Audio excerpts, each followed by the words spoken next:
ঢাকাভিত্তিক গণপরিবহনের ড্রাইভারদের মূলত দুইটি করে টিপ দেওয়া হয়ে থাকে। একটি হলো যাওয়ার জন্য, আরেকটি হলো ঢাকা থেকে আবার ফেরত আসার জন্য।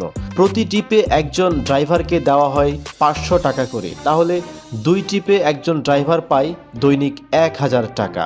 অর্থাৎ ঢাকাভিত্তিক পরিবহনের একজন ড্রাইভার দৈনিক আয় করে 1000 টাকা। সেই হিসাবে একজন ঢাকাভিত্তিক পরিবহনের ড্রাইভারের মাসিক বেতন হয়ে থাকে এভারেজ 30 থেকে 35,000 টাকা। এবার আসি মাইক্রো কার ড্রাইভার বা প্রাইভেট কার ড্রাইভার প্রসঙ্গে। একজন প্রাইভেট কার চালক যদি কোনো মালিকের বাসায় চাকরি করে থাকে তাহলে তাকে থাকা খাওয়া বাবদ দেওয়া হয়ে থাকে 12 থেকে 15,000 টাকা।